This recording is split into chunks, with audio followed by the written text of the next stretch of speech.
Jackie ചാൻ്റെ the shadows edge എന്ന പടം കണ്ടു. ഒരുപാട് കാലമായി ഒരു ജാക്കി ചാൻ പടം കണ്ടിട്ട്. ഞാൻ ഈ ഒരു പടം കാണാൻ കാരണം ജാക്കി ചാൻ എന്നൊരു പേരുള്ളത് കൊണ്ട് മാത്രമാണ്.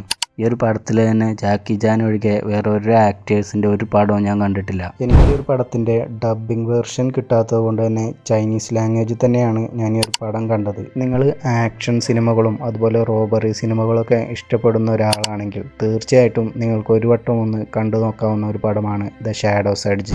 ഏകദേശം 70-71 വയസ്സുണ്ട് ജാക്കി ചാന്. എന്നിട്ടും ഈ ഒരു പ്രായത്തിലും അദ്ദേഹത്തിൻ്റെ ആക്ഷൻ രംഗങ്ങളൊക്കെ പഴയ ആ ഒരു എനർജി ഇപ്പോഴും അതുപോലെ തന്നെയാണ്. പിന്നെ മെയിനായിട്ട് എടുത്തു പറയേണ്ടത് അത് ഈ സിനിമയിലെ വില്ലന്മാരുടെ പെർഫോമൻസിനെ കുറിച്ചാണ്.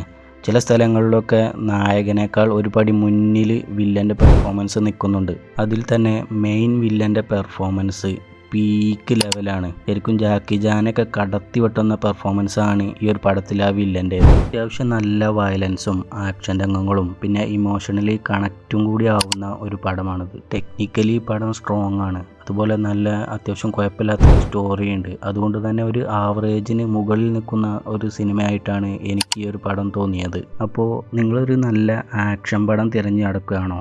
അതല്ല നിങ്ങൾ നല്ലൊരു ജാക്കി ചാൻ ഫാനാണോ? നിങ്ങൾക്ക് ജാക്കി ചാൻ്റെ പടങ്ങൾ ഇഷ്ടമാണോ? എങ്കിൽ നിങ്ങൾക്ക് തീർച്ചയായിട്ടും ഒരു പ്രാവശ്യം ഒന്ന് കണ്ടു നോക്കാൻ പറ്റുന്ന നല്ലൊരു കിടിലൻ പടമാണ് ദ ഷാഡോസ് എഡ്ജ്. പിന്നെ ഈ ഒരു പടം ഓൾറെഡി നിങ്ങൾ കണ്ടിട്ടുള്ളവരാണെങ്കിൽ തീർച്ചയായിട്ടും നിങ്ങളുടെ അഭിപ്രായങ്ങളൊക്കെ ഒന്ന് കമൻ്റായിട്ട് അറിയിക്കുക. അപ്പോൾ ഇനി എന്തായാലും നമുക്ക് അടുത്തൊരു നല്ലൊരു സിനിമാ വിശേഷമായി മറ്റൊരു വീഡിയോയിലൂടെ കാണാം.